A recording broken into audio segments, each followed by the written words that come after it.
Preston Grant no salió disparado en su Porsche, condujo despacio, mirándose el pelo en el retrovisor, dejándome temblando en la tierra detrás de las gradas. Se rió porque sabía que el jefe de policía era su tío, se rió porque pensó que yo solo era una chica pobre e indefensa, no sabía que el hombre al que estaba a punto de llamar no era un camionero. Era un general con poder para arrasar ciudades y estaba a punto de convertir este pueblo en una zona de guerra. Dale a me gusta, suscríbete para más historias de traición y comenta tu ciudad o tu país. Las luces traseras del coche de Preston finalmente desaparecieron en la curva, tragadas por la espesa niebla que siempre subía del lago en esta época del año. El silencio que siguió fue peor que el ruido, un silencio pesado, asfixiante. Miré mis manos, temblaban tanto que parecían borrosas. Tenía barro bajo las uñas y un desgarro en los vaqueros que no estaba ahí hacía una hora. Intenté levantarme pero las piernas me fallaron, me desplomé.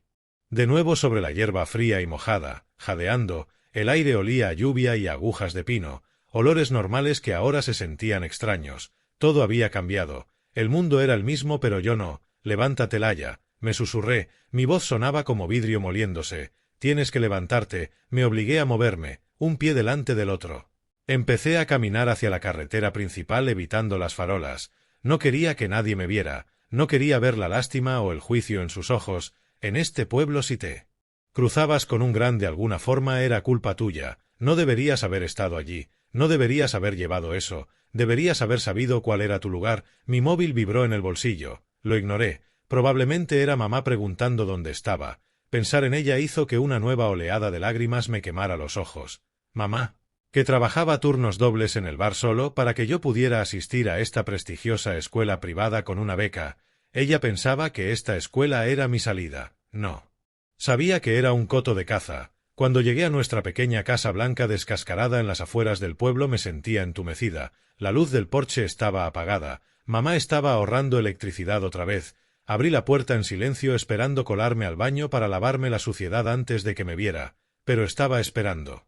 Sentada en la pequeña mesa de la cocina, todavía con el uniforme del bar, contando las propinas, levantó la vista al entrar y una sonrisa empezó a formarse en su rostro cansado. Cariño, he hecho algo. La sonrisa murió al instante. Se levantó tan rápido que la silla raspó fuerte contra el linóleo. Sus ojos me recorrieron, la ropa rota, el moratón formándose en mi mejilla, la forma en que me sujetaba el brazo como si estuviera roto. Laya. Su voz fue un susurro aterrorizado y pequeño. No pude aguantar más. El entumecimiento se hizo añicos. Mamá, logré decir ahogada. Fue Preston. Preston y sus amigos. No tuve que decir lo que hicieron. Ella lo vio.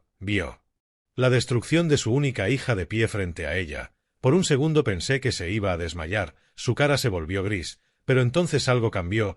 El agotamiento desapareció de sus ojos, reemplazado por una claridad fría, dura y aterradora. No gritó, no lloró. Caminó hacia mí con pasos silenciosos y me abrazó con una fuerza que parecía una jaula de acero. Me sostuvo mientras yo sollozaba contra su uniforme, oliendo a café y grasa, los únicos olores seguros que quedaban en el mundo. ¿Llamaste a la policía? Preguntó suavemente en mi pelo. No, lloré. No vendrán. Es la familia Grant. Lo controlan todo. Se apartó agarrándome de los hombros. Sus ojos estaban secos. Tienes razón. La policía no ayudará. Se giró y caminó hacia el armario encima del frigorífico, metió la mano hasta el fondo, más allá de las cajas viejas de cereales, y sacó un teléfono desechable. Era un aparato negro viejo y tosco que nunca había visto. Mamá, aspiré sonándome la nariz. ¿Qué es eso? No respondió. Lo encendió. Se iluminó con un resplandor verde, marcó un solo número y se lo llevó al oído. Operador, dijo. Su voz era distinta. No era la voz de mi madre. Era autoritaria. Código de autenticación Zulu 9 Eco prioridad 1 enlace. La miré fijamente. Mi madre, que recortaba cupones y pedía perdón cuando alguien la empujaba, estaba hablando como una soldado. Conécteme con el general Adrien, ordenó. Hubo una pausa. No me importa si está en una sala de guerra. Espetó bajando una octava la voz. Dígale qué es. Amelia, dígale que el punto de extracción está comprometido. Dígale que han hecho daño a su hija. Mi corazón se detuvo. General, mi padre era un gestor de logística, movía cajas, se quejaba del dolor de espalda. Mamá escuchó un momento y luego me miró. Sus ojos estaban llenos de un amor feroz y aterrador. Viene, me susurró bajando el teléfono. Y que Dios ayude a cualquiera que se interponga en su camino. Afuera el trueno retumbó sacudiendo los cristales, pero no era trueno, era él. Sonido de un motor a reacción muy por encima de las nubes, girando con fuerza hacia el norte. Preston Grant pensó que había ganado, pensó que me había roto, pero mientras veía a mi madre transformarse de camarera en guerrera comprendí la verdad. Preston no había ganado, acababa de firmar su propia sentencia de muerte. Mamá se quedó mirando el teléfono lo que pareció una eternidad. Su pecho subía y bajaba con respiraciones cortas y rápidas. El silencio en la cocina era tan espeso que parecía presión física contra mis oídos. Cuando el operador finalmente conectó la línea, el sonido de su voz era débil, filtrado a través de capas de encriptación satelital segura, pero era inconfundiblemente el Amelia, solo una palabra, pero llevaba un peso que nunca había oído en la voz de mi padre. No era el tono cansado y cariñoso del papá que preguntaba por mis notas de geometría. Esto era frío, preciso. Adrien, dijo mamá, y su voz no tembló, no sonaba como una víctima, sonaba como alguien. Informando de una catástrofe. Es Laia, ha sido atacada. Preston Grant, fue grave. Mamá apretó el teléfono con los nudillos blancos, ahora estaba escuchando, sus ojos fijos en una grieta de la pared de la cocina. No podía oír lo que él decía, pero sentí el cambio en la habitación, el aire se volvió más frío. La policía está comprometida. Continuó mamá interrumpiéndolo. Grant los controla. Aquí estamos solos. Si no vienes, si no arreglas esto, ella no tiene futuro en este pueblo. Hizo otra pausa. Escuchando. Entonces una sola lágrima finalmente escapó, trazando una línea ardiente por su mejilla. Está bien, estaremos listas. Bajó el teléfono y colgó. La luz verde se apagó dejándonos de nuevo en la cocina tenue. Me miró y por un instante fugaz vi el terror que estaba ocultando, el miedo abrumador de una madre que sabe que acaba de iniciar una guerra. Pero lo enterró al instante. Ve a preparar una bolsa Laia. Dijo en voz baja, solo lo esencial, no enciendas la luz de tu habitación, a 7000 millas de distancia en una pista desolada en un país que no existía oficialmente en los mapas civiles. El general Adrien bajó su teléfono satelital, la tormenta de arena afuera aullaba contra el vidrio reforzado del búnker de mando. Pero la tormenta dentro de él era mucho más violenta. Se levantó despacio, los otros oficiales en la sala, hombres que habían visto combate, hombres que no se asustaban con facilidad, dejaron de hablar de inmediato, vieron la expresión de su rostro. No era ira, la ira es caliente, la ira es ruidosa, esto era cero absoluto, era la mirada de un hombre que acababa de decidir que las reglas de enfrentamiento ya no se aplicaban. General, su segundo, un mayor llamado Thompson, preguntó con cautela, «Señor, ¿todo está bien?» Adrien caminó hacia la mesa metálica en el centro de la sala y miró el mapa de la operación que llevaban planificando durante 6 meses. Una extracción de alto riesgo de un activo extranjero, una misión crítica para la seguridad nacional. Barrió el mapa de la mesa con un solo movimiento suave y violento, papeles y tabletas se estrellaron contra el suelo. «Cancélela», dijo Adrien, su voz baja, como un trueno antes del impacto. «Señor», tartamudeó Thompson, «la misión se lanza en 2 horas».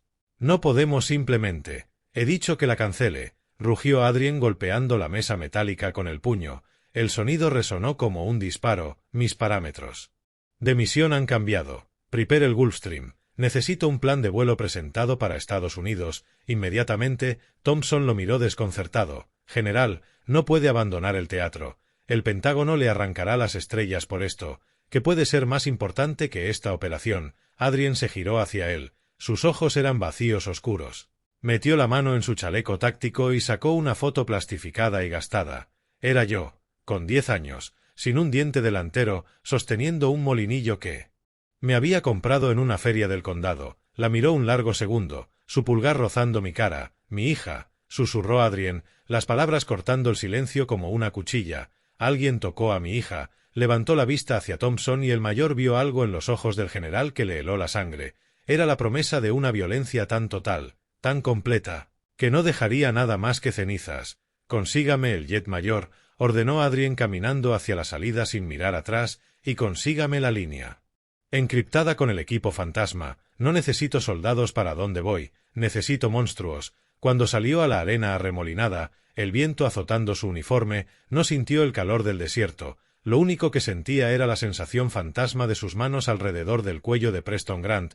No volvía a casa de visita, volvía a cazar. La mañana después del ataque el sol salió sobre el lago como si nada hubiera pasado. brillante, ofensivo y alegre, lo vi elevarse desde el borde de mi cama, con los ojos hinchados y el cuerpo dolorido en lugares que no sabía que podían doler. No había dormido. Cada vez que cerraba los ojos volvía a estar en la tierra detrás de las gradas, oliendo el cobre y el pino, oyendo la cremallera de la chaqueta de Preston. Mamá llevaba despierta horas. Podía oírla abajo moviéndose con una energía frenética y extraña. El olor a lejía era insoportable. No estaba limpiando, estaba purgando, fregaba suelos, encimeras y ventanas, borrando cada mota de polvo como si pudiera borrar el recuerdo de la noche anterior de la casa misma. Cuando por fin bajé las escaleras se detuvo, sostenía una fregona con los nudillos blancos. «Tenemos que ir a la comisaría», dijo. Su voz era plana, no porque vayan a ayudar, sino porque tenemos que constar en el registro. Cuando tu padre llegue necesitará el papeleo para demostrar que fallaron. Asentí. Me sentía como un fantasma en mi propia vida. Me puse una sudadera 2 tallas más grande intentando desaparecer dentro de la tela. El trayecto hasta la comisaría fue en silencio. Pasamos junto al instituto y bajé la cabeza aterrorizada de que Preston o sus amigos estuvieran allí, riéndose, mirando, pero las calles estaban vacías. Era sábado. El pueblo dormía sus pecados del viernes por la noche. La comisaría era un edificio de ladrillo que olía a café rancio y cera de suelo. El agente del mostrador, un hombre llamado Sargento Miller, al que había visto en todos los partidos de fútbol del instituto animando a Preston. Levantó la vista de su papeleo. No parecía preocupado, parecía molesto. «¿Puedo ayudarla, Amelia?», preguntó sin mirarme siquiera. «Mi hija fue agredida anoche», dijo mamá. No susurró, lo dijo lo bastante alto para que los otros 2 agentes del fondo oyeran. Por Preston Grant, Cahill Vance y Mason Reed, el silencio que siguió fue inmediato y pesado. El sargento Miller dejó lentamente el bolígrafo, miró a mamá, luego a mí, sus ojos estrechándose no con simpatía sino con advertencia. «Es una acusación muy seria, Amelia», dijo con voz baja y condescendiente. «Preston es un buen chico, el hijo del alcalde Grant. Está segura de que Laia no tuvo simplemente una noche de la que se arrepiente. Ya sabes cómo son los adolescentes, un poco de alcohol, un poco de drama. No estaba bebiendo», susurré con la voz temblorosa. «Y no, queremos presentar una denuncia», interrumpió mamá con una voz de hielo. «Ahora», Miller suspiró poniendo los ojos en blanco como si le hiciéramos perder el tiempo. Sacó un formulario de un cajón y lo deslizó por el mostrador. «Bien, rellénenlo, pero se lo digo ahora mismo. Sin pruebas físicas o testigos esto es solo su palabra contra la suya, y por aquí la palabra del alcalde pesa mucho». Pasamos 1 hora rellenando los formularios. Tuve que escribirlo todo, cada detalle, cada contacto, cada palabra que dijo Preston. Fue como revivirlo todo otra vez, pero a cámara lenta. Cuando lo entregamos, Miller le echó un vistazo, lo tiró en una bandeja metálica marcada como pendiente y volvió a su café. «Lo investigaremos», murmuró. «No se vayan del pueblo». Al salir a la luz cegadora del sol sentí una nueva clase de desesperanza asentándose en mí. La ley aquí no estaba rota, estaba comprada, pero la traición no había terminado. Cuando llegamos a casa mi móvil había explotado. Tenía 30 mensajes perdidos. Abrí el primero de un número que no conocía. «Buen intento, cazafortunas. Todo el mundo sabe que te le lanzaste». El estómago se me hundió. Abrí el siguiente, intentando arruinar la temporada del capitán. «Cuídate, basura». Entré en Instagram, estaba por todas partes. Ya se había construido una narrativa. Alguien, probablemente Cahill, había publicado una foto mía de una fiesta de hace 3 meses sosteniendo un vaso rojo y riendo. El pie decía: «A Lila le encanta la atención, no creáis las mentiras. Solo está enfadada porque la rechazaron». Los comentarios eran despiadados, gente que conocía desde el jardín de infancia, profesores a los que respetaba, vecinos que nos saludaban. Todos daban me gusta. Compartían. Me llamaban mentirosa, una manipuladora buscando sacar dinero al alcalde. «Mamá», logré decir enseñándole el móvil. Ella miró la pantalla recorriendo el odio. No se enfadó, se volvió más silenciosa. Me quitó el móvil y lo apagó. «Que hablen», dijo suavemente, «que cabe en su propia tumba un poco más hondo. Cada mentira que digan ahora es solo más munición para él». «¿Para quién?», pregunté llorando. «Papá, mamá, es un solo hombre, no puede luchar contra todo el pueblo, el alcalde, la policía, la escuela. Todos están contra nosotras». Mamá caminó hacia la ventana y miró al cielo. Las nubes volvían a reunirse, oscuras y pesadas, avanzando desde el norte. «No viene solo Laia», dijo. «No entiendes quién es tu padre. Crees que gestiona camiones, gestiona guerras. Se giró hacia mí y por primera vez en 2 días una pequeña sonrisa aterradora apareció en sus labios.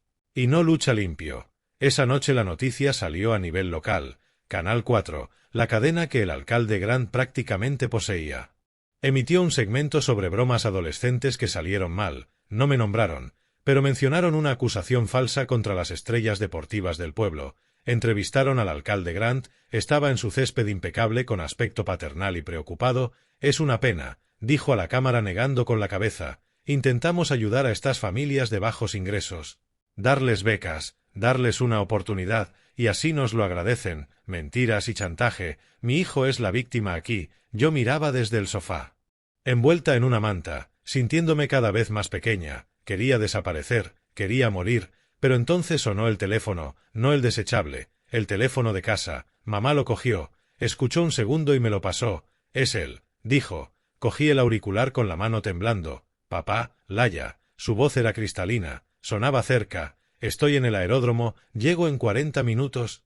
Papá, todo el mundo me odia. Sollocé, las palabras saliendo a borbotones, la policía, las noticias, todos están mintiendo. Dijeron que...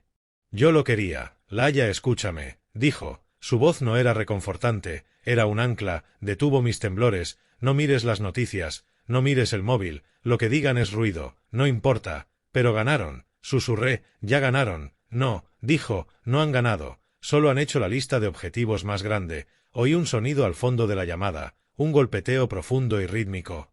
Sonaba a hélices. No voy en el sedán Laia, dijo con la voz convertida en un gruñido. Llevo al equipo, cierra las persianas, cierra las puertas.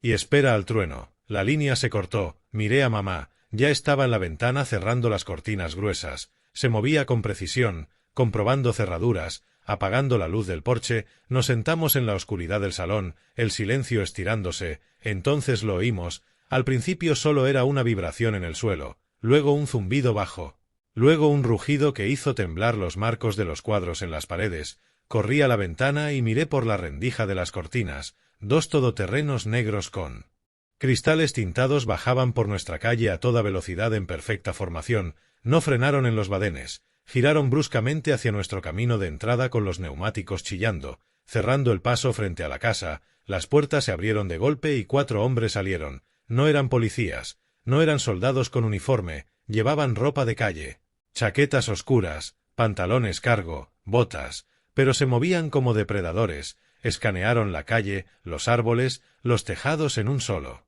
movimiento fluido, y entonces se abrió la puerta del conductor del primer vehículo. Mi padre salió, se veía igual pero completamente distinto.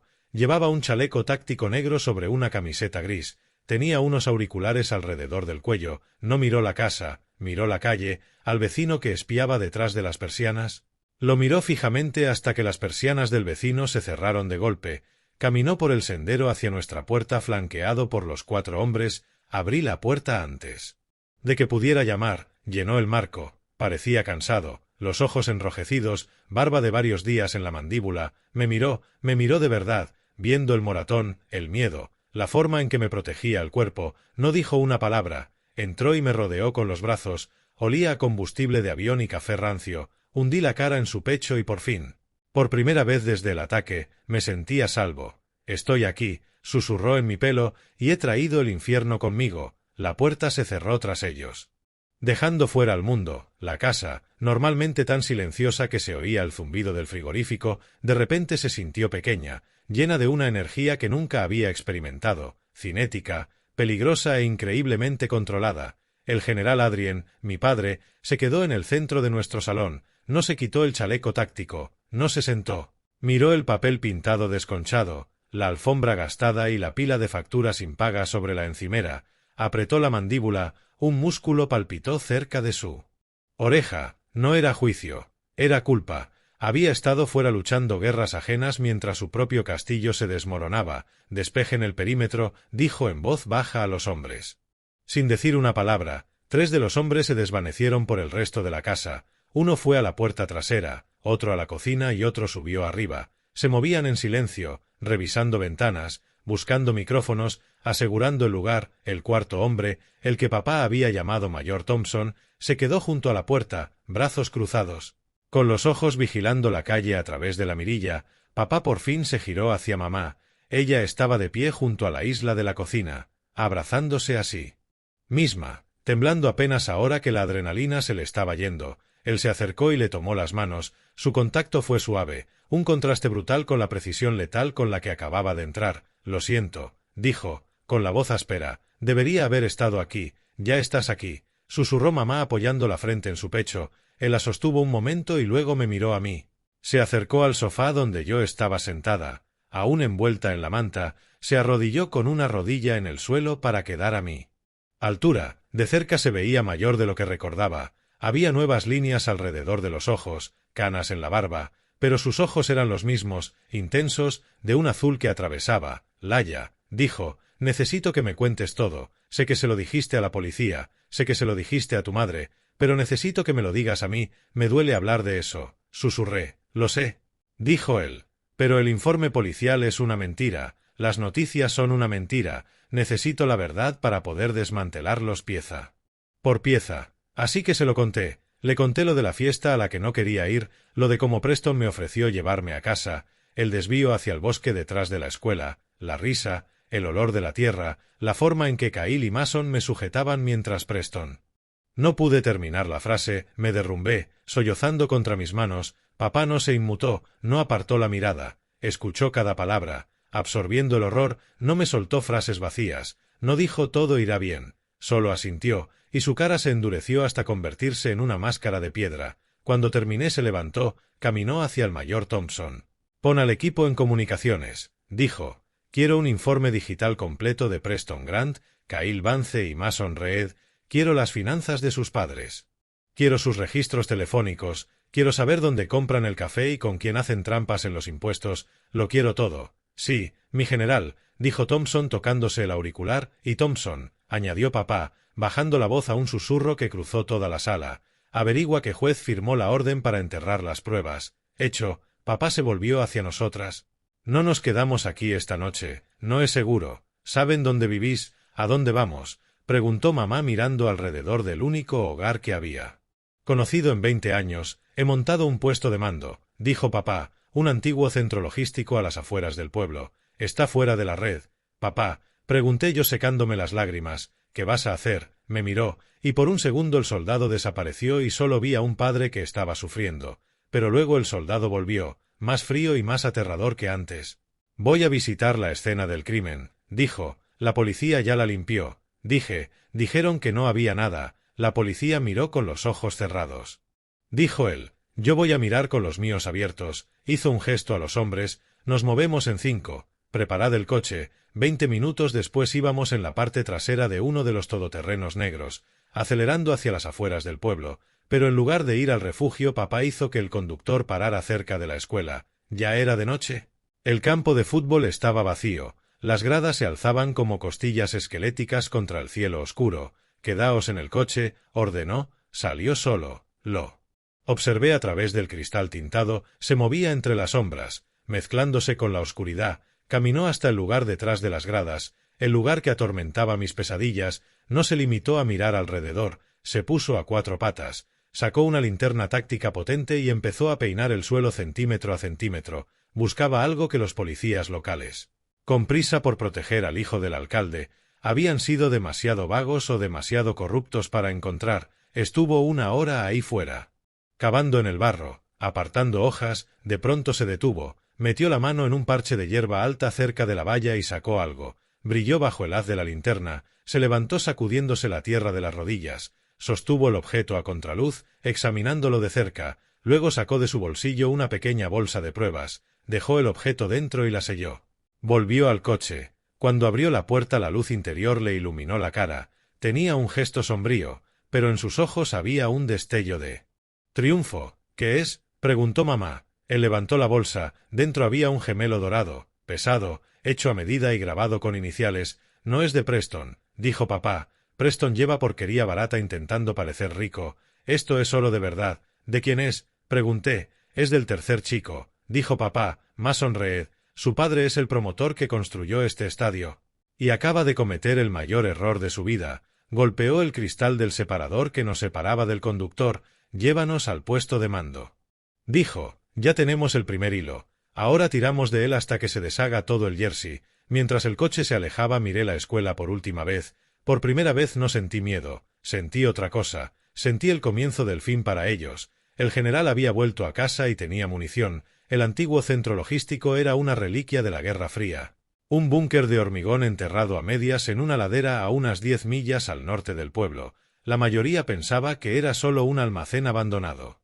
Del departamento de transporte. Estaban equivocados. Cuando nuestro todoterreno llegó a la valla oxidada de malla metálica, las puertas no se abrieron sin más, se deslizaron hacia atrás con el quejido hidráulico pesado de acero reforzado. Dentro el aire cambió. La humedad de la noche de verano fue reemplazada por el frío estéril y acondicionado de un centro de mando militar. Papá nos hizo entrar, el lugar zumbaba, no por el ruido, sino por la eficiencia silenciosa y aterradora de una guerra. Digital. 3 filas de mesas estaban montadas en el centro del suelo de hormigón. Los monitores brillaban con corrientes de datos, señales satelitales, líneas de transacciones bancarias desplazándose y vídeo de vigilancia en directo.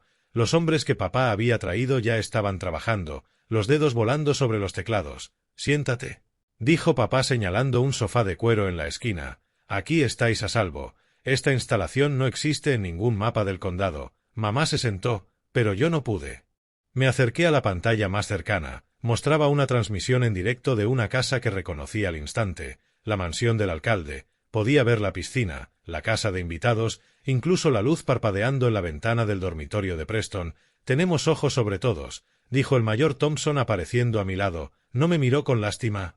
Me miró como si yo fuera un objetivo de misión. «Grant, Vance, Reed, estamos rastreando sus teléfonos, sus coches y su tráfico de Internet». «¿Por qué?», pregunté. «¿Qué buscáis?». «Palanca», respondió papá caminando hacia el muro principal de pantallas. Clavó la bolsa de pruebas con el gemelo dorado en un tablero de corcho. «Sabemos quién te hizo daño, Laya. Pero en un pueblo como este, demostrarlo no basta. Tenemos que destruir su capacidad de contraatacar». Se giró hacia la sala. «¿Informe?».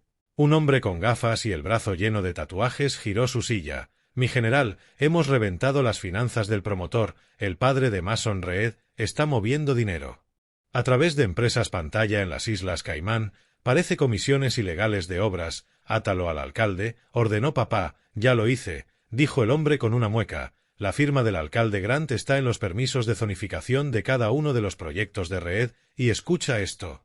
Hay un pago mensual recurrente desde la cuenta personal de Reed a una consultora propiedad de la esposa del alcalde. Soborno», susurró mamá desde el sofá. «Corrupción sistémica», corrigió papá. «Llevan una década manejando este pueblo como su hucha personal». «¿Y la policía?», preguntó papá. Otra analista habló. «Sargento Miller, el que tomó tu denuncia. Su hipoteca fue pagada por completo hace 2 días. Ingreso en efectivo». Los ojos de papá se helaron. «¿Por quién?». «Una LLC genérica», dijo la analista, «pero rastreé la dirección IP usada para configurar la transferencia».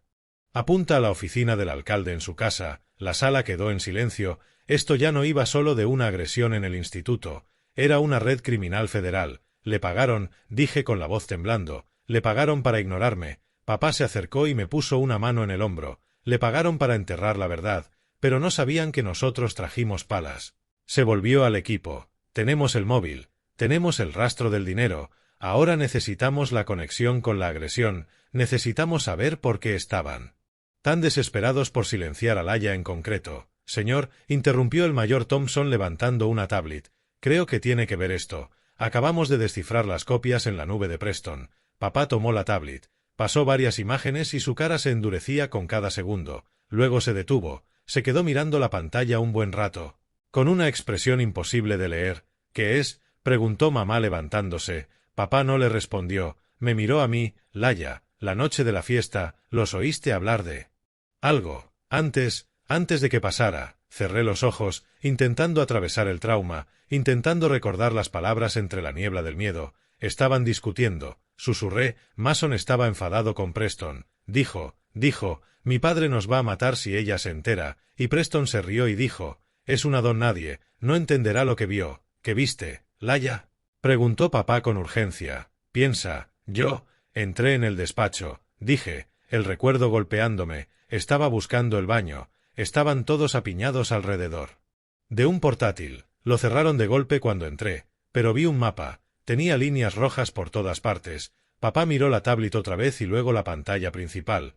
Pon el mapa de zonificación del nuevo proyecto de autopista. Ordenó, la pantalla cambió. Apareció un mapa digital del pueblo. Una línea roja gruesa atravesaba la parte norte, pasando justo por el barrio más pobre. Nuestro barrio. Ellos no solo están robando dinero, dijo papá con una voz baja y peligrosa, están planeando arrasar todo. El distrito de bajos ingresos para construir una carretera de acceso privada al nuevo resort de lujo de Reed, y estaban usando el presupuesto de renovación de la escuela para financiar los estudios iniciales. Eso es ilegal, dijo mamá, eso es fraude de desplazamiento. Es peor, dijo el mayor Thompson, si esto sale a la luz. Las subvenciones federales que recibió el pueblo para la escuela se auditarán, y todos irán a prisión durante 20 años. Papá me miró, no solo entraste en una fiesta, Laya. Entraste en una conspiración valorada en $50 millones, por eso te hicieron daño, por eso intentaron asustarte para que callaras, no fue solo crueldad, fue una operación de limpieza, un escalofrío me recorrió la espalda, no me atacaron solo porque podían, me atacaron porque yo era un riesgo. Entonces, ¿qué hacemos?, pregunté. Papá se giró hacia la gran pantalla donde estaban las caras del alcalde, el promotor y el jefe de policía, cogió un rotulador y dibujó una gran X roja. Sobre la cara del promotor, dividimos y conquistamos, dijo, Mason Reed es el eslabón débil, es el que más tiene que perder, y su hijo dejó un gemelo en la escena. Se volvió hacia el analista tatuado, congela los activos de Reed, cada cuenta bancaria, cada tarjeta de crédito, cada holding offshore. Quiero que mañana se despierte sin poder comprarse un café. ¿Y luego?, preguntó mamá. ¿Y luego?, dijo papá mirando el reloj, voy a hacerle una visita. Es hora de que aprenda que el dinero no compra. Protección contra un depredador, caminó hacia un armario metálico contra la pared y lo abrió con llave. Dentro había filas de equipo táctico, sacó un cortavientos negro sin insignias y unos guantes de cuero. Quedaos aquí, nos dijo, el mayor Thompson se queda al mando. ¿A dónde vas?, pregunté, aterrorizada de que fuera a hacer algo que lo alejara de nosotras para siempre. Se detuvo en la puerta y miró atrás. Las sombras le cubrían los ojos, haciéndolo parecer menos mi padre y más el arma en la que el gobierno lo había convertido. Voy a llamar a una puerta, dijo, y voy a asegurarme de que Mason Reed sepa que el monstruo bajo su cama es real. El trayecto hasta la finca de Mason Reed nos llevó por carreteras serpenteantes del distrito rico, donde las farolas eran faroles de hierro decorativos y los caminos de entrada eran tan largos que podrías aterrizar un avión. Papá no habló. Iba en el asiento delantero mirando el bosque oscuro. Sus guantes tácticos crujían ligeramente cuando flexionaba las manos. Yo iba atrás con mamá. Me apretaba la mano tan fuerte que se me dormían los dedos, pero no la aparté. Necesitaba sentirla. Necesitaba saber que esto era real. Mi general, dijo el conductor reduciendo al acercarnos a una enorme verja de hierro. Tenemos visual del objetivo. 2 guardias de seguridad en el perímetro. ¿Contratistas privados?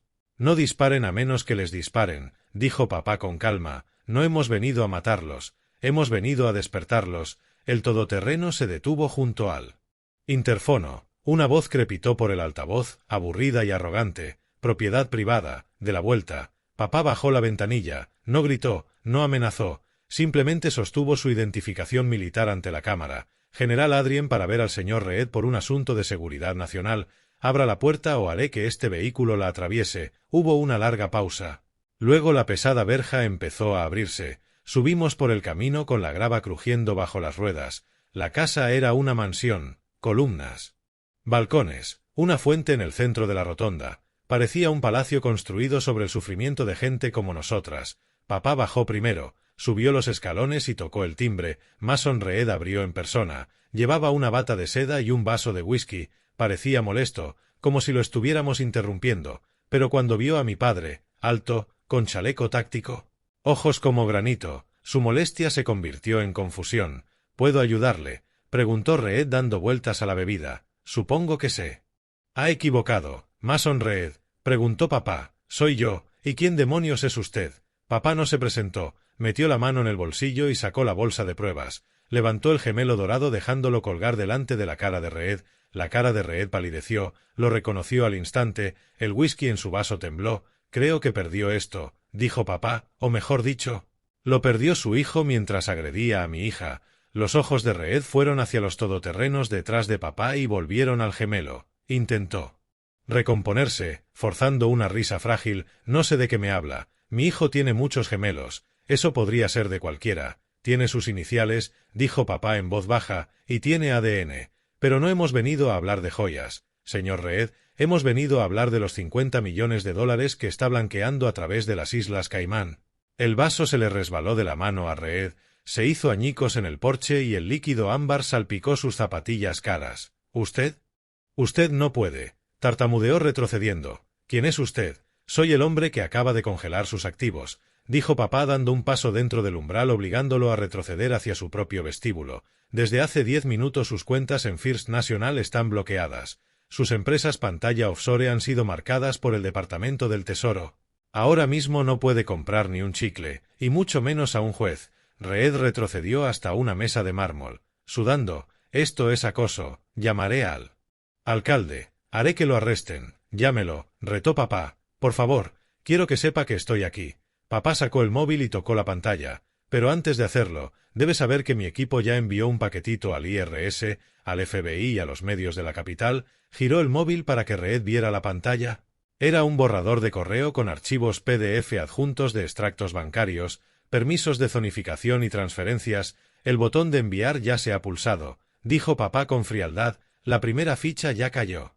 Mason. Tiene unos 20 minutos antes de que su teléfono empiece a sonar sin parar, y no serán sus amigos, serán agentes federales. Reed parecía a punto de vomitar, se desplomó contra la pared, la pelea se le escapó del cuerpo. ¿Qué quiere? Susurró. Quiero la verdad, dijo papá acercándose. Quiero que me diga exactamente qué está planeando el alcalde.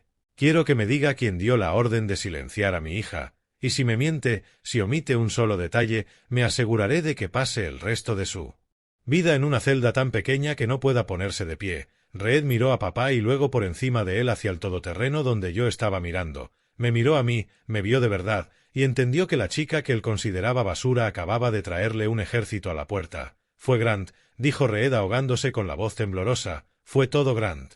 Les dijo a los chicos que la asustaran. Dijo que si ella hablaba del mapa, todo el trato se vendría abajo. Dijo que se aseguraran de que estuviera demasiado avergonzada para hablar. Papá asintió despacio. Les dijo que la hirieran, les dijo que la rompieran, admitió Reed con lágrimas de miedo acumulándose en los ojos. Papá se dio la vuelta y bajó los escalones. No miró a Reed, que ahora se deslizaba por la pared hasta el suelo, llorando con la cara entre las manos. Papá volvió al coche.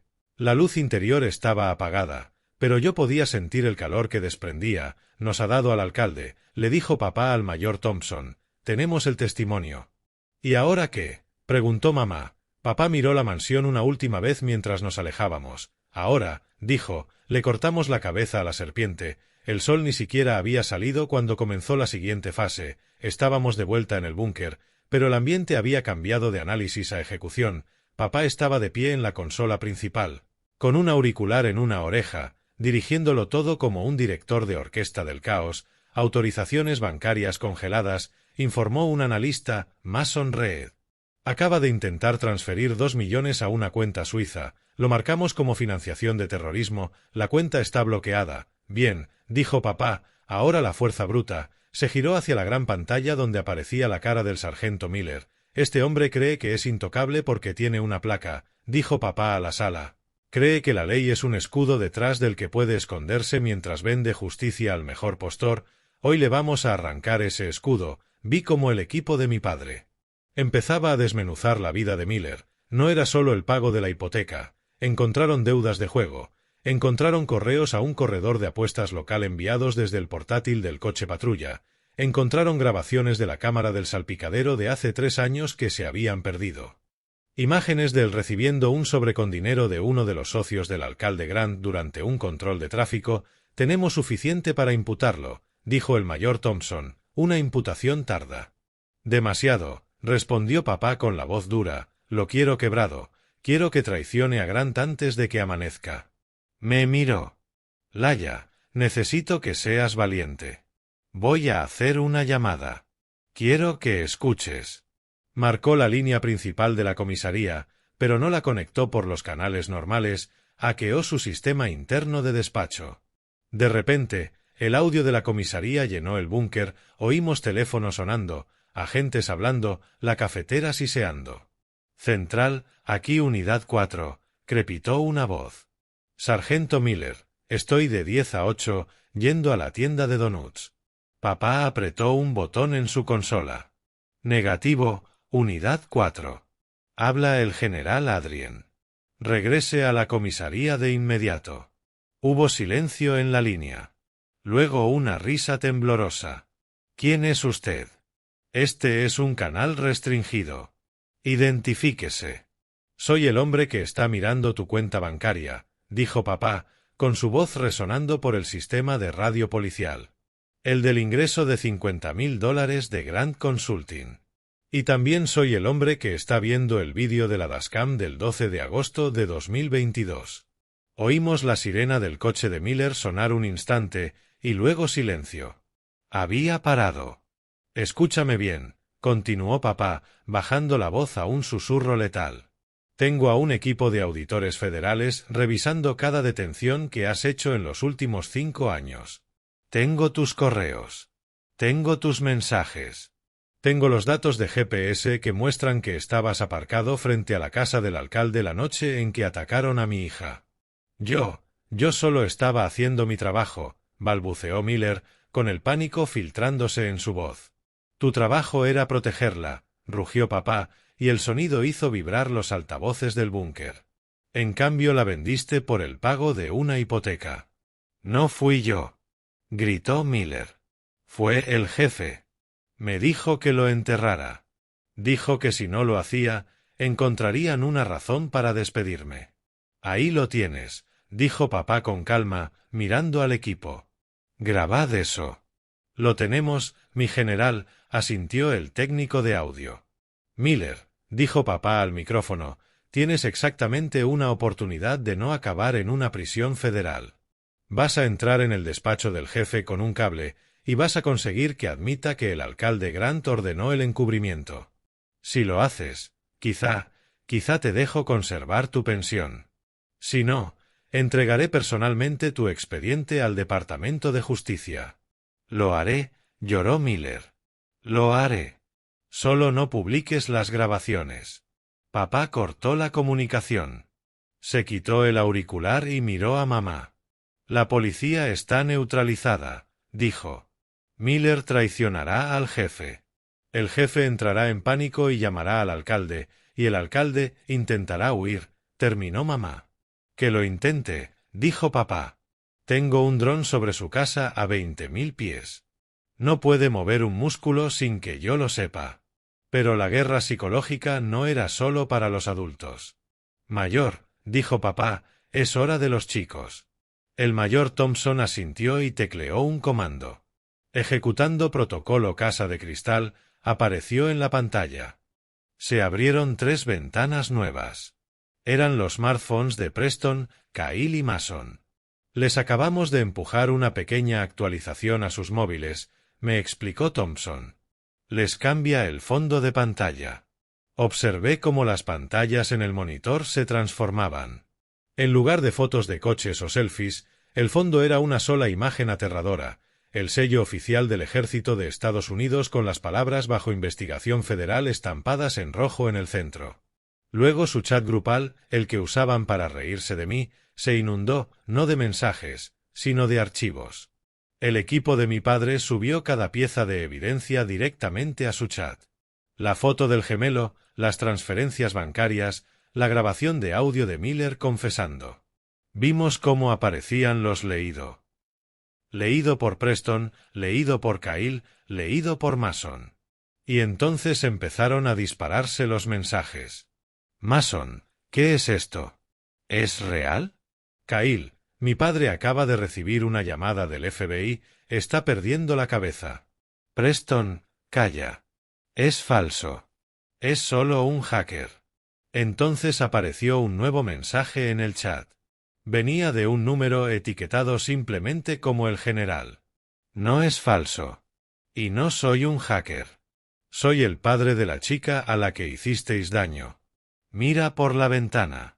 En la señal satelital vimos 3 todoterrenos negros, sin marcas, ominosos, pasar despacio frente a cada una de sus casas. No se detuvieron.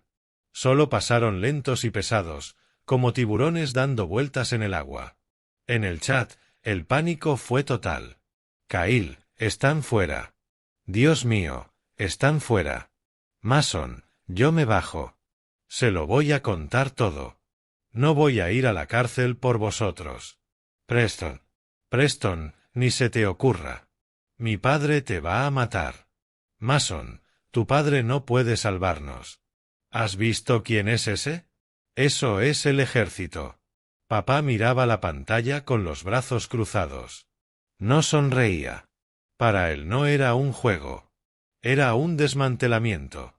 Se están volviendo unos contra otros, susurré, sintiendo una mezcla extraña de vindicación y asombro. El miedo es un motivador poderoso, dijo papá en voz baja. Pero aún no hemos terminado. Preston sigue siendo arrogante. Cree que su padre puede arreglar esto. Se giró hacia el mayor Thompson. Prepara el convoy. El alcalde va a intentar un último recurso desesperado. Va a intentar arrestarme por acoso. Y cuando lo haga, quiero estar listo para enseñarle cómo se ve el poder de verdad. Convoy en posición. Activos desplegados, respondió Thompson. Papá me miró. Laia, ponte el abrigo. Vamos a entrar al pueblo. Quiero que lo veas. ¿Ver qué? Pregunté. El final de su reinado, dijo papá. Y el comienzo del tuyo. La plaza del pueblo, normalmente tranquila a esa hora, estaba bañada por una luz extraña, intermitente, como un estroboscopio. Cuando nuestro todoterreno dobló la esquina, se me escapó un jadeo. El perímetro alrededor del ayuntamiento se había transformado. Papá no estaba faroleando. Un convoy de vehículos tácticos, no los todoterrenos negros con los que llegamos, sino camiones pesados color arena del desierto con antenas satelitales y blindaje reforzado, estaba aparcado en formación de rombo justo en mitad de la calle principal. No bloqueaban el tráfico, eran el tráfico. Quédate en el coche, dijo papá ajustándose el chaleco. Mantén el motor encendido. Salió al aire nocturno. El mayor Thompson y otros 4 operadores lo flanquearon. Caminaron hacia las escaleras del ayuntamiento con una calma sincronizada, aterradora. Yo miraba por la ventanilla, con el corazón golpeándome las costillas. Empezaba a reunirse gente en las aceras. Vecinos en pijama, adolescentes grabando con el móvil, dueños de tiendas asomándose tras las persianas. Susurraban, señalaban. Ya no susurraban sobre la pobre Laia. Susurraban sobre la invasión. De pronto, las puertas del ayuntamiento se abrieron de golpe. El alcalde Grant salió a zancadas, rojo de rabia, flanqueado por 2 agentes adjuntos con cara de miedo. Iba con traje, pero la corbata torcida y la compostura resquebrajándose. ¿Qué significa esto? Bramó Grant, intentando proyectar autoridad sobre el zumbido de los motores militares. No puede aparcar estas máquinas en mi pueblo. Esto viola el código municipal. Papá se detuvo al pie de las escaleras. Miró a Grant como un león mirando a un ratón que se ha metido en su guarida. No estoy aquí por el código municipal, señor alcalde, dijo papá, y su voz fue amplificada por un altavoz en uno de los camiones, retumbando por toda la plaza. Estoy aquí por la ley federal RICO. La multitud jadeó. La palabra RICO quedó suspendida en el aire como humo. No tiene jurisdicción, gritó Grant, sudando bajo el resplandor de los focos. Soy el cargo electo de este distrito. Haré que lo sometan a consejo de guerra por este numerito. ¿Jurisdicción? Repitió papá, subiendo un escalón. Perdiste la jurisdicción en el momento en que usaste subvenciones federales de educación para blanquear dinero para un resort privado. La perdiste cuando ordenaste a tu jefe de policía manipular pruebas en un caso de agresión grave. La perdiste cuando amenazaste a mi familia. Grant retrocedió un paso. Eso es difamación. No tienes pruebas. Papá levantó la mano. Detrás de él, en el lateral del camión más grande, se encendió un proyector. Lanzó una imagen gigantesca sobre el muro blanco de la biblioteca al otro lado de la calle. Era un vídeo. Las imágenes de la dashcam. El sargento Miller recibiendo un sobre con dinero. La gente estalló. Gritos, dedos señalando. Luego la imagen cambió. Un extracto bancario. Grant Consulting LLC. Depósito de $50,000. ¿Eso es difamación?, preguntó papá, con una calma cortante. ¿O es un delito grave? Grant miró el muro y luego a la multitud. Vio a sus vecinos, a sus votantes, mirándolo con asco. Vio el final de su carrera, pero aún creyó que le quedaba una carta. O eso pensó. Arréstelo, chilló Grant a los agentes. Arréstelo por allanamiento. Sáquenlo de aquí. Los agentes miraron a Grant. Luego miraron a papá. Miraron a los operadores detrás de él, con las manos descansando con naturalidad cerca de sus fundas. Miraron los camiones tácticos. Uno de los agentes se desabrochó lentamente el cinturón del arma. Se lo quitó y lo dejó en el escalón de hormigón. Renuncio, dijo, y se alejó entre la multitud. Grant se quedó solo. El silencio que siguió fue absoluto. Papá subió los escalones restantes hasta quedar cara a cara con el alcalde. «Tu hijo», dijo papá, con la voz tan baja que solo los micrófonos la recogieron. «¿Dónde está?» «Está en casa», susurró Grant, derrotado. «No», dijo papá. «No lo está». En ese instante una sirena aulló a lo lejos. No una sirena de policía, una sirena federal. 3 sedanes negros con luces azules intermitentes chirriaron al entrar en la plaza. Agentes con cortavientos con FBI estampado en la espalda saltaron fuera. No venían a por papá. Subieron corriendo las escaleras, pasaron junto a él y agarraron al alcalde Grant. «Grant», gritó uno de los agentes, «queda detenido por fraude electrónico, obstrucción a la justicia y conspiración para blanqueo de capitales». Mientras le ponían las esposas, otro coche llegó. Se abrió la puerta trasera y sacaron a Preston Grant entre 2 agentes. No llevaba la chaqueta del equipo. Llevaba esposas. Parecía pequeño, aterrorizado. Parecía un niño que por fin entendió que el mundo no le pertenecía. Papá se giró y bajó las escaleras. La multitud se apartó, no por miedo, sino por respeto. Caminó hasta nuestro coche y abrió la puerta. «Se acabó, Laya», dijo. Pero al ver a Preston siendo empujado al asiento trasero de un coche federal, llorando por su padre, que ya no podía ayudarlo, comprendí algo. «No», dije negando con la cabeza. «No se ha acabado. Todavía tienen que responder por lo que me hicieron». Papá me miró, sorprendido por el acero en mi voz. «El juicio», dije. «Quiero declarar. Quiero mirarlos a los ojos cuando se los lleven». Papá sonrió. Una sonrisa pequeña, cansada, orgullosa. «Entonces prepárate», dijo, «porque esa va a ser la batalla más dura todavía». Las semanas previas al juicio fueron un borrón de declaraciones, agentes federales y trajes, y reuniones nocturnas de estrategia en nuestra cocina. El circo mediático pasó de broma local que salió mal a escándalo nacional de corrupción. Los camiones ya no estaban en la plaza, pero los soldados, o hombres que parecían soldados, seguían vigilando. Papá se aseguró de eso. La mañana del juicio, el cielo estaba morado como un hematoma, cargado de una lluvia que se negaba a caer. Me planté frente al espejo en mi habitación, alisando el vestido negro que mamá me había comprado. Era sencillo, discreto, una armadura modesta para otro tipo de batalla. Papá llamó con los nudillos al marco de la puerta. Hoy no llevaba el chaleco táctico. Llevaba un traje gris carbón, entallado y afilado, pero aún así se veía peligroso, como un muelle a punto de saltar. «¿Lista?», preguntó, suave pero firme. «Tengo miedo», admití, girándome hacia él. «Preston tiene los mejores abogados que el dinero puede pagar. ¿Y si lo retuercen? ¿Y si hacen que el jurado crea que yo lo pedí?»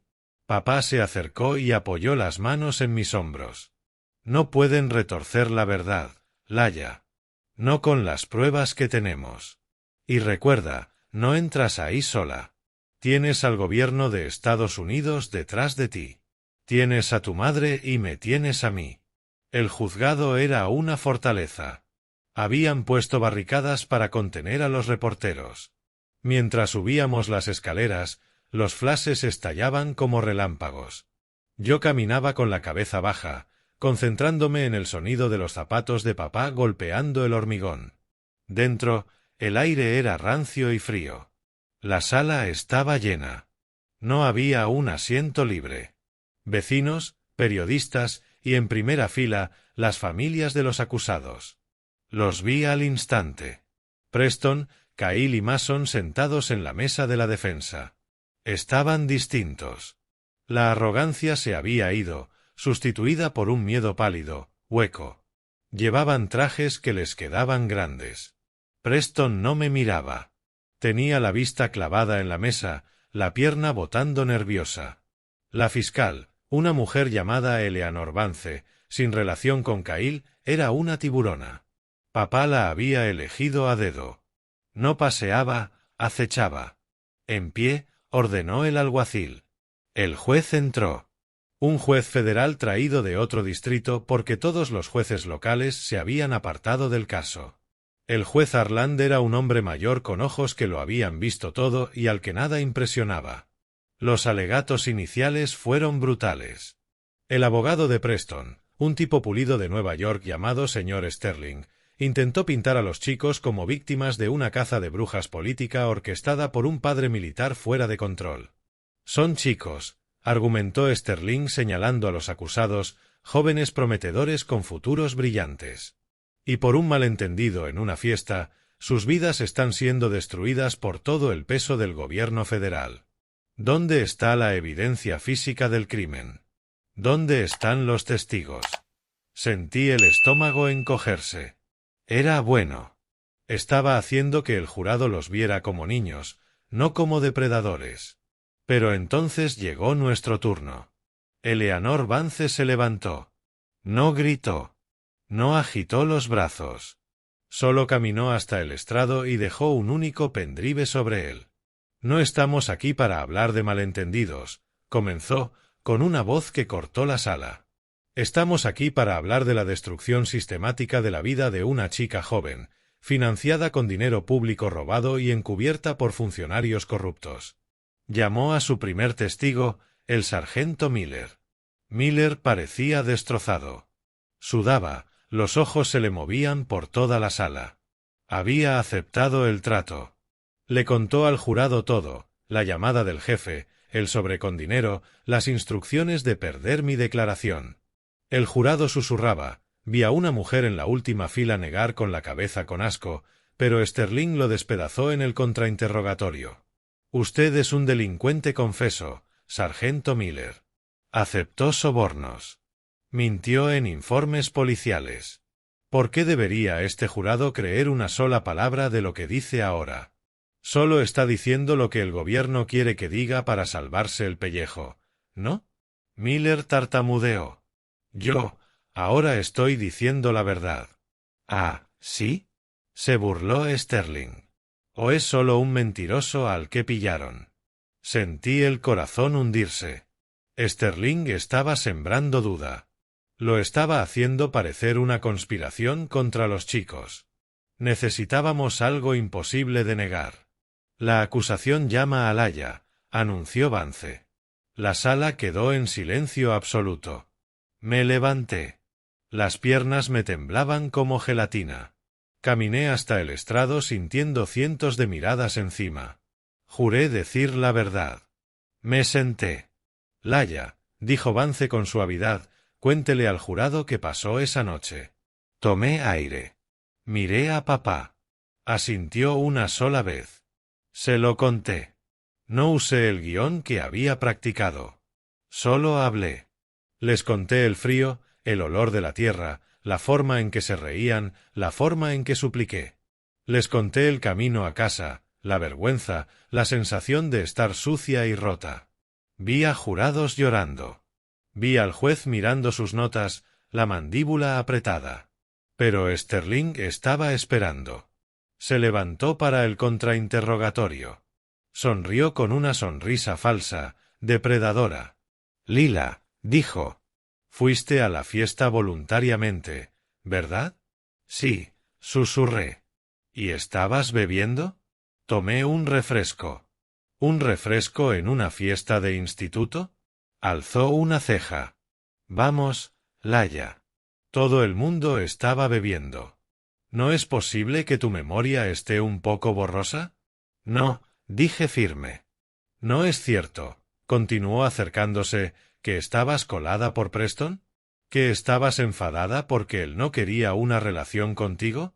¿No es toda esta historia una venganza por un corazón roto? Objeción, gritó Vance, está acosando a la testigo. Estoy estableciendo motivo, replicó Sterling. No. Grité, sorprendiéndome a mí misma. La sala se congeló. No era venganza. Me hizo daño. Me hizo daño porque pensó que podía salirse con la suya. Pensó que como su padre era el alcalde, yo no importaba. Sterling sonrió de lado. Entonces admite que estaba centrada en el estatus de su padre. Estaba retorciéndolo todo. Me sentí atrapada. Me sentí como si volviera a estar detrás de las gradas, sin aire. Y entonces se abrieron las puertas del fondo de la sala. Papá se levantó. No me miraba a mí. Miraba la mesa de la defensa. Su señoría, intervino Vance, mirando su móvil que acababa de vibrar, la acusación solicita un receso breve. Acaba de llegar nueva evidencia. El juez Harland frunció el ceño. Esto es altamente irregular, señorita Vance. Es altamente relevante, su señoría, insistió. Lo cambia todo. El juez concedió un receso de 10 minutos. Papá caminó hasta la mesa de la acusación. Le entregó a Vance una pequeña grabadora digital. ¿De dónde ha salido esto? Susurró ella, con los ojos abriéndose. Mason Reed, dijo papá con gesto sombrío. El padre. Se quebró. Nos dio la contraseña de la nube de su hijo. Cuando se reanudó el juicio, el aire era distinto. Vance parecía una cazadora que acababa de acorralar a su presa. Su señoría, dijo, queremos incorporar el Exhibit G como prueba. Un archivo de audio recuperado del almacenamiento personal en la nube del acusado Mason Reed. Fue grabado en su teléfono la noche del incidente. Sterling se levantó de un salto. Objeción. No hemos oído esto. Esto es una emboscada. Objeción denegada, dijo el juez Harland. Reprodúzcalo. El alguacil pulsó play en el portátil conectado a los altavoces de la sala. Un siseo de estática y luego voces. Voces jóvenes, borrachas, arrogantes. Tío, ¿viste su cara? Era Preston. Su voz era inconfundible. Estaba llorando como un bebé. ¿Crees que hablará? Eso era Kyle. ¿Y qué más da? Se rió Preston, esa misma risa áspera y dentada que me perseguía en sueños. Mi padre controla a los polis. Además, ¿quién va a creer a la basura becada antes que a nosotros? Solo la pusimos en su sitio. Tenía que aprender a no husmear donde no le corresponde. No sé, tío, dijo la voz de Mason, nerviosa. Ella vio el mapa. Si habla de la carretera, no lo hará, cortó Preston. Me aseguré de que estuviera demasiado asustada para hablar.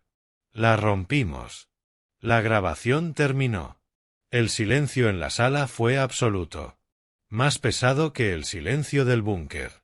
Era el silencio de una tumba. Miré a Preston. Ya no le temblaba la pierna. Miraba la mesa, con la cara del color de la ceniza.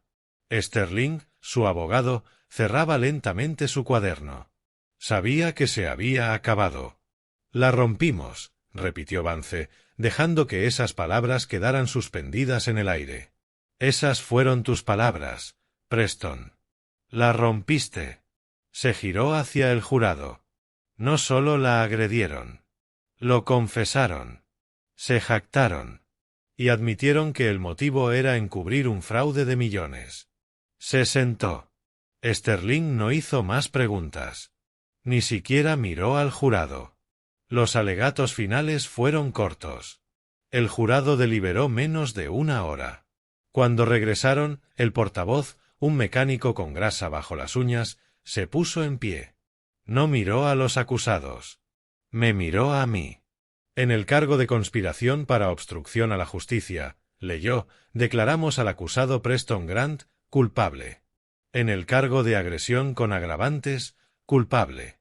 En el cargo de fraude electrónico, culpable. La palabra culpable retumbó 21 veces.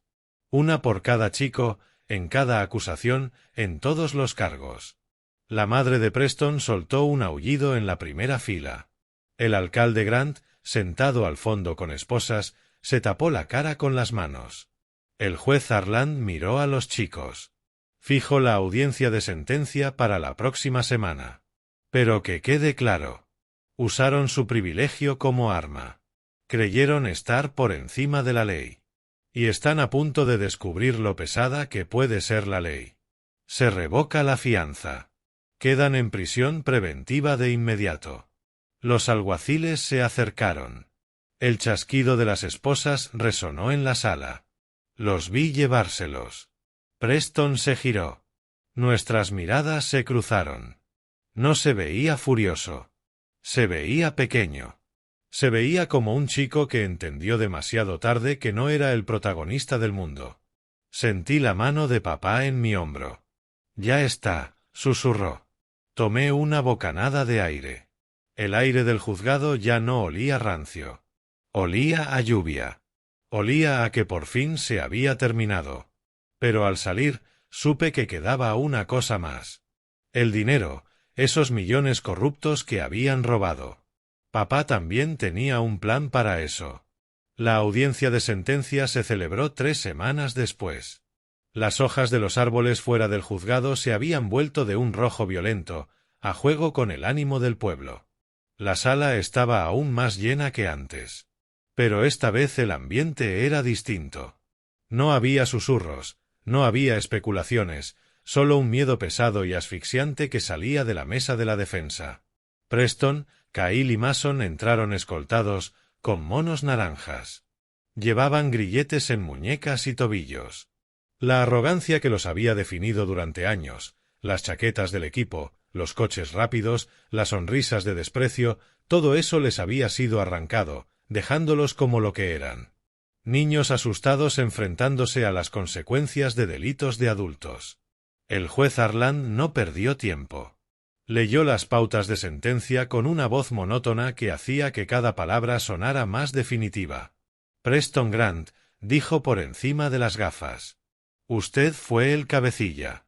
Usó el cargo de su padre para aterrorizar a una joven. Orquestó un encubrimiento. No mostró remordimiento hasta que lo atraparon. Preston se levantó, con las piernas temblándole tanto que las cadenas repiqueteaban. Lo condeno a 15 años en prisión federal, dijo el juez, sin posibilidad de libertad condicional durante los primeros 12. A Preston se le doblaron las rodillas. Se desplomó en la silla, sollozando. Su madre gritó. Un sonido crudo, animal, que rebotó en las paredes de caoba. Cahill Vance, continuó el juez. 10 años. Mason Reed, 8 años. Fue una masacre. Pero el juez no había terminado. Miró hacia el fondo, donde el exalcalde Grant y el promotor, el señor Reed, estaban en un área de custodia, viendo cómo destruían a sus hijos. Y en cuanto a los padres, dijo el juez Harland, bajando la voz hasta un gruñido, sus juicios serán por separado, pero tomen esto como un adelanto. El gobierno federal confiscará todos los activos vinculados a los actos base de Rico. Eso incluye las casas, los coches, las cuentas offshore, la tierra destinada al resort. Golpeó el mazo. Se levanta la sesión. Cuando los alguaciles se llevaron a los chicos, yo no sentí alegría. No me sentí feliz. Me sentí ligera.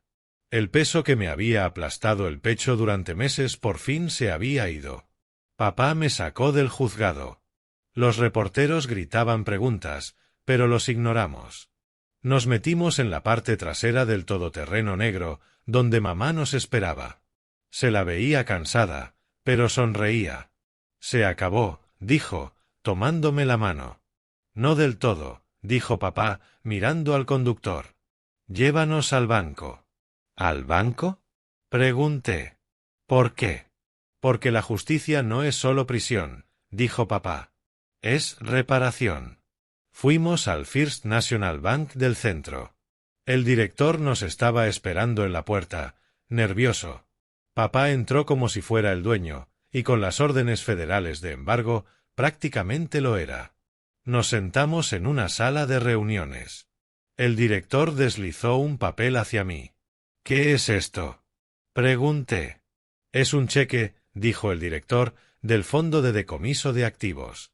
Cuando el gobierno confiscó las ganancias ilegales del promotor, una parte se asignó a la restitución de la víctima.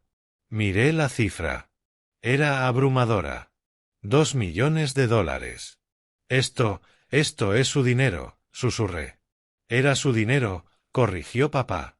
Ahora es tu futuro. Miré el cheque y luego a papá. No lo quiero. No quiero su dinero sucio. Ya no está sucio, dijo él con suavidad. Se ha limpiado, y no vas a gastarlo en coches ni en ropa. Vas a usarlo para que esto no le pase a nadie más.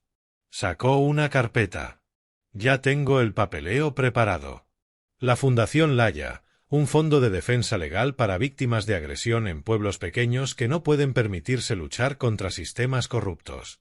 Miré los documentos. La Fundación Laya. ¿Quieres que la dirija yo? Pregunté.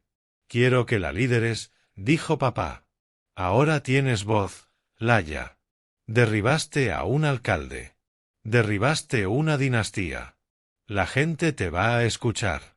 Volví a mirar el cheque. Pensé en todas las demás chicas en pueblos como este. Chicas que no tenían un general como padre. Chicas a las que silenciaron, avergonzaron y rompieron hombres poderosos. Cogí el bolígrafo. Vale, dije. Hagámoslo. Pero el ajuste de cuentas no fue solo económico. Esa tarde, papá me llevó a un último lugar, el instituto. Estaba vacío. El campo de fútbol estaba oscuro, pero allí estaban las excavadoras. No las del promotor. Las nuestras. ¿Qué está pasando? Pregunté. El ayuntamiento, el nuevo ayuntamiento, votó demoler las viejas gradas, dijo papá. Van a construir un nuevo centro estudiantil, un espacio seguro, y lo van a nombrar en tu honor. Vi cómo la enorme máquina amarilla cobró vida con un rugido. La garra metálica se extendió y agarró las gradas de madera. El lugar donde había comenzado mi pesadilla. Con un crujido nauseabundo, arrancó la madera. Saltaron astillas. La estructura se vino abajo en un montón de escombros. La vi caer. Y cuando el polvo se asentó, comprendí que el fantasma de aquella noche se había ido. El lugar físico donde ocurrió ya no existía. Solo era tierra, solo suelo. Miré a papá. Me observaba. Su rostro iluminado por los faros de la excavadora. Gracias, susurré. Tú hiciste esto, Laya, dijo él. Yo solo puse la logística. Tú pusiste el valor. Me rodeó con un brazo. Ahora vamos a casa. Creo que mamá está preparando la cena. Y por primera vez en 20 años, no tengo que volver a la base. ¿Te quedas? Pregunté, sintiendo brotar la esperanza en el pecho. Me jubilé esta mañana, dijo, sacando del bolsillo una carta doblada. Con efecto inmediato. Mi guerra se ha terminado. Mi nueva misión está aquí. Nos quedamos un momento más, mirando cómo despejaban los restos del pasado para dejar sitio al futuro. Los meses siguientes a la demolición de las viejas gradas fueron extraños. Durante tanto tiempo, mi vida había estado definida por un solo momento de violencia. Luego estuvo definida por la guerra que libramos para arreglarlo. Y ahora, por primera vez, el silencio en nuestra casa no era pesado. Era paz. El pueblo también cambió. Al principio fue lento. con el alcalde en prisión federal y el departamento de policía bajo nueva dirección, una mujer dura y tajante de Chicago llamada Jefa Harper, el miedo que había asfixiado a todos empezó a levantarse. La dinastía Grant estaba muerta. Las estatuas del abuelo del alcalde en el parque fueron retiradas discretamente por el ayuntamiento. Pero el mayor cambio estaba en mí. Me senté en el porche delantero de nuestra casa, viendo el atardecer. Era ya finales de otoño. El aire estaba fresco y olía a humo de leña. Papá salió con 2 tazas de chocolate caliente. Había cambiado el chaleco táctico por una camisa de franela, pero caminaba con la misma precisión militar. Se sentó en el columpio a mi lado. «Estás pensando demasiado fuerte», dijo, dándome una taza. «Puedo oír cómo giran los engranajes». Sonreí, envolviendo la cerámica caliente con las manos. Estaba pensando en la fundación. Hoy nos llegó la primera carta. «Ah», dijo papá. «¿De quién?» «De una chica en Texas», dije. Su escuela intentó suspenderla por denunciar a un profesor. Su padre es mecánico y no pueden pagar un abogado. Vio mi entrevista en las noticias. Papá me miró, con esos ojos azules serios. «¿Y qué hiciste?» «Autoricé los fondos», dije. «Y mandé a nuestro equipo legal a Texas. Llegan mañana por la mañana». Papá asintió despacio y una expresión de orgullo inmenso se le extendió por la cara. «Esa es mi chica. Ya no solo estás sobreviviendo, Laya. Estás cazando. Estás cazando la injusticia». «Aprendí del mejor», dije, apoyando la cabeza en su hombro. Nos quedamos un rato mirando las franjas naranjas y moradas del cielo. Hace un año yo era una chica rota, temblando en el barro, pensando que mi vida se había terminado. Creía que era basura. Creía que no era nada. Pero no era nada. Era la hija de un general. Y, más importante aún, era una superviviente que había convertido sus cicatrices en un escudo para otros. «Papá», pregunté en voz baja. «Sí, pequeña. ¿Crees que algún día volverán?» «El miedo, las pesadillas». Papá dio un sorbo a su chocolate. No me mintió. Nunca lo hacía. «Los recuerdos no van a desaparecer, Laya. Ya son parte de ti. Pero no te pertenecen a ti. Tú les perteneces a ellos. No. Tú los controlas. Solo son recordatorios de lo que sobreviviste». Metió la mano en el bolsillo y sacó una cajita de terciopelo. «Tengo algo para ti», dijo. La abrí. No era joyería. Era un pin. Un pequeño pin dorado con forma de fénix alzándose de las cenizas. «El equipo quería que lo tuvieras», dijo. «El mayor Thompson dijo que te ganaste tu rango». Pasé el pulgar por las alas doradas. Me lo prendí en la chaqueta, justo sobre el corazón. «Me encanta», susurré. Mamá salió al porche, secándose las manos en un paño. También se la veía más joven. Las líneas de preocupación que le habían marcado la cara durante años se estaban suavizando.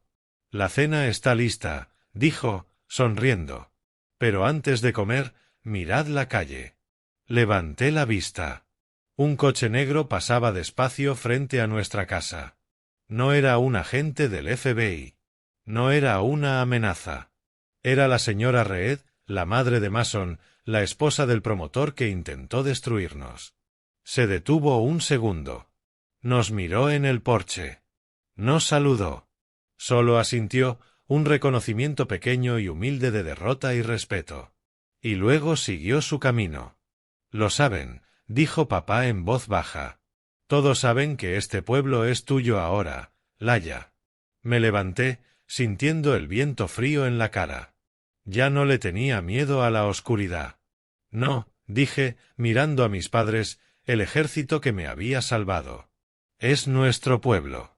Entramos juntos, cerrando la puerta al pasado y encendiendo las luces del futuro. Vaya viaje. Desde la oscuridad detrás de la escuela hasta las escaleras del juzgado, Laya y su padre nos demostraron que por muy poderoso que sea el enemigo, la verdad, respaldada por un poco de fuego militar, siempre gana. Ahora tengo una pregunta para ti, y quiero que seas sincero. Si tú fueras el general, si tuvieras ese poder, ¿te habrías quedado en el juzgado o habrías tomado un camino más oscuro de venganza? Dímelo en los comentarios. Los leo todos. Y oye, os veo mirando desde todo el mundo. Representa tu hogar. Comenta tu ciudad o tu país aquí abajo para ver hasta dónde ha crecido nuestra familia de historias de traición. Si esta historia te aceleró el corazón, o si te encanta ver cómo se sirve la justicia fría, hazme un favor enorme. Dale a like con suavidad y suscríbete. Nos ayuda a traerte más historias épicas como esta. Ya estamos trabajando en la próxima historia. Es un thriller sobre un marido que creyó que podía ocultar una doble vida a su mujer, hasta que descubrió que era ella quien lo estaba vigilando. No te lo quieres perder. Hasta entonces, cuídate, mantente fuerte y nunca dejes que nadie te silencie. Nos vemos en el próximo vídeo.